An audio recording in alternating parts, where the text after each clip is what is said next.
Jurors in the United States are deliberating the case of former police officer Derek Chauvin charged with murdering an unarmed black man, George Floyd. The trial is gaining global attention after Floyd's death sparked worldwide protest. CGTN's correspondent Dan Williams joins us now from Minneapolis with more on the case. So Dan, the prosecution and defense have given their final arguments. How did they sum up their cases?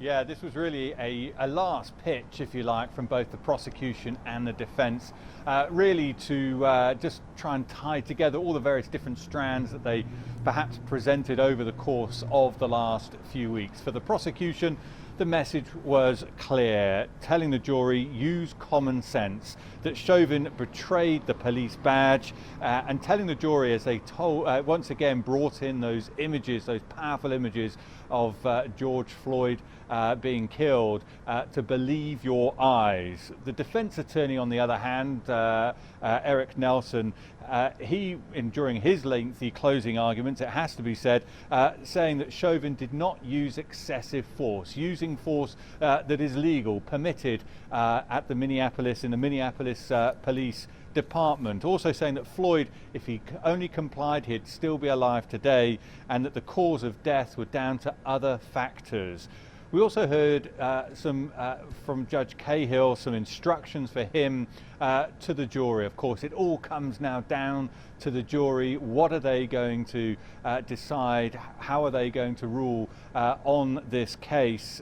Saying that Judge Cahill telling the jury that the verdict must be unanimous and that each charge must be considered separately. And he also dismissed a last-minute plea from the defense for a mistrial. This coming after U.S. Representative Maxine Waters at the weekend telling protesters that they must be more confrontational if they don't get a guilty verdict. So all of those things coming together today. Judge Cahill saying, although dismissing this idea of a mistrial, but warning other U.S. elected officials not to get involved in this case at this stage. And Dan, you've been covering this story, frankly, since the beginning. Tell us about what people there are thinking, what they're feeling, the anger as we await for this verdict. Yeah, it's been a real emotional, almost a year now, isn't it? I still remember vividly George Floyd's brother, Terrence Floyd, as he collapsed to the ground when visiting George Floyd Square, the spot where he was killed. I've interviewed the likes of George Floyd's aunt, Angela Harrelson, when she described how she saw it on TV for the first time, describing it as a modern-day lynching. And then we've interviewed all sorts of different groups related to this, around policing, defunding the police, all of these elements that have been raised. I spoke to Tashira Garraway. Now, she's a member of Families Supporting Families Against Police Brutality, and the one point that I remember from her is that she says if authorities had perhaps paid more attention to what they were saying over the last couple of decades almost around police brutality, then perhaps George Floyd might not have happened. But we've also spoken to the other side as well. Brian Peters from the Minnesota Police and Peace Officers Association saying that as far as he's concerned, most police officers here still do it for the right reasons, that they are there to protect the community. But of course, added to all of that, we've had the anger, we've had the rage, we've seen that boil over into the violence, we've seen the destruction that it's caused, and all of that now together, of course, we await this verdict, and there's real fear of some of those images that we saw over the last year, perhaps repeating once again as we await this verdict. All right, Dan Williams, live for us there in Minneapolis. Thank you.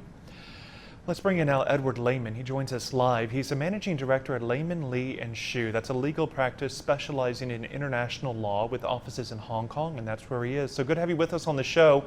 The prosecution relied heavily on witnesses. Defense relied more on experts. What is to say about each case? You know, they did. It's quite a contrast between the two presentations in the closing arguments that were made yesterday. The prosecution in this case has sought to build an emotional case against Mr. Chauvin, relying on and inciting in the outrage the world felt while watching the video of the incident. This is actually the first case in the state of Minnesota that has been covered gavel to gavel, even the voir dire. So the whole world is watching. And the prosecution took 10 days to lay out his case against Derek Chauvin, and the former Minneapolis police officer's defense to the charges of murdering George Floyd only took 2. There were 38 witnesses that were brought by the prosecution. There were only 7 that were brought by the defense. And again, as you pointed out, they're largely looking at an emotional response, although the burden is upon the state, the prosecution, to prove that that this was committed by Derek Chauvin. Prosecutors constructed a detailed narrative evidently intended to fend off each potential defense challenge as they painted the accused police officer as going rogue and his actions as a direct and only cause of Floyd's death. The defense, by contrast, was highly technical and specifically nuanced as a legalistic approach, avoiding emotion and focusing on the narrow interpretations of fact and a strict application of the law. The defense challenge was to pull apart the emotional narrative of the prosecution in the 9 minutes and 29 seconds that the video showing Chauvin with his knee on Floyd's neck. And against all this, the defense perhaps surprisingly called a lone medical expert, this Dr. David Fowler, Maryland's former chief medical examiner. So let's talk about some of those issues there, the evidence, that videotape, the testimony from these different experts. What do you think is the most critical piece of evidence and testimony you've heard in this trial?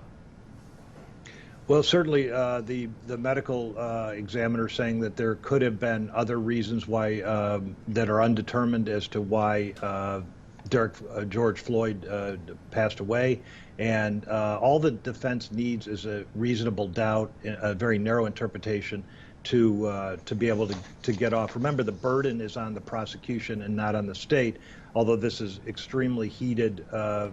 Because it's in the court of public opinion at the same time, which is extremely unusual. And even though it's in the background of the settlement that has gone to the Floyd family of $27 million in the civil case, highly unusual that was done before the criminal case. But the jury is going to be deliberating on instructions that were given by Judge Cahill.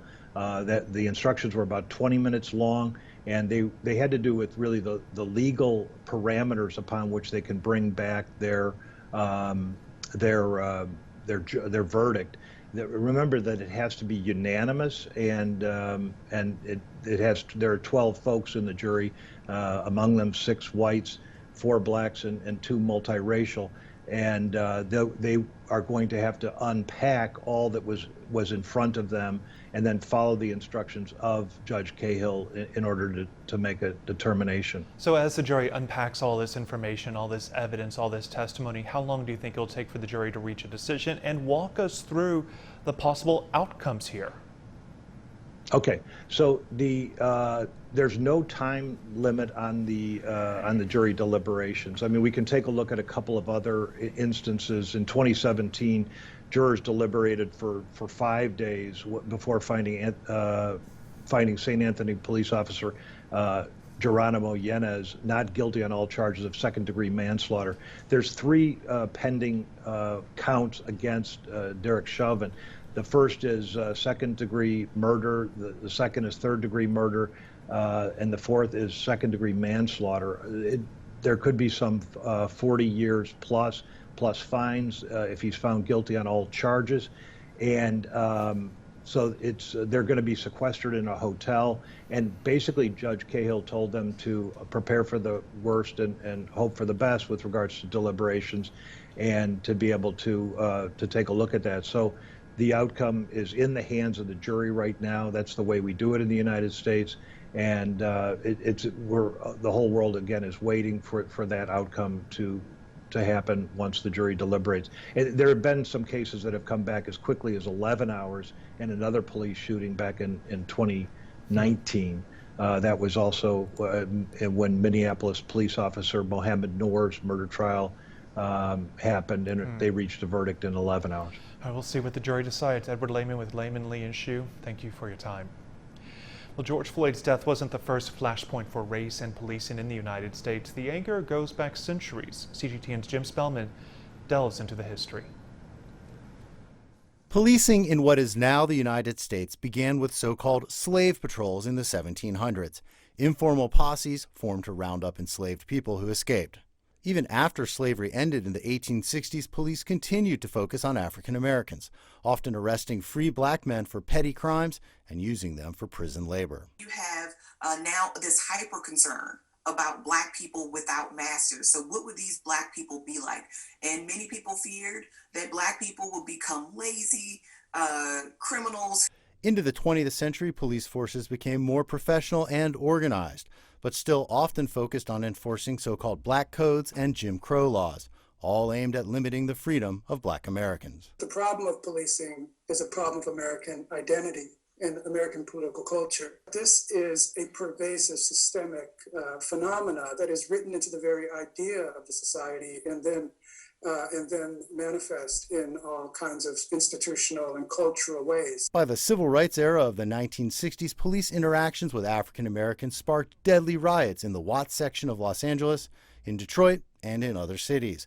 Racial resentment boiled to the surface, pitting heavily armed, mostly white police against mostly poor blacks suffering from discrimination.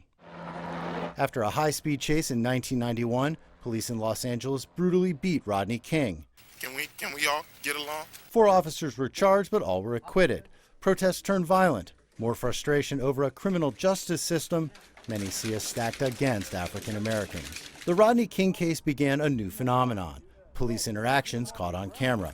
Video evidence is no guarantee of accountability, but some feel it's helping drive change. That is undoubtedly changing the conversation and facilitating the conversation. It is keeping us talking. Advocates of criminal justice reform are pushing for a major overhaul in U.S. policing, but real change may require a larger confrontation with racism in the United States. So police officers are like everybody else. They grow up in this morass of sort of racial stereotyping, and they act on it in their performance of their duties. Every day we walk out that door as black people in this body, in this skin, we know it is a gamble. And that is the God's honest truth. This history of police violence directed at African Americans in the United States continues to this day. Without serious systemic reforms, it's likely more black Americans will die through interactions with the police. Jim Spellman, CGTN, Minneapolis, Minnesota.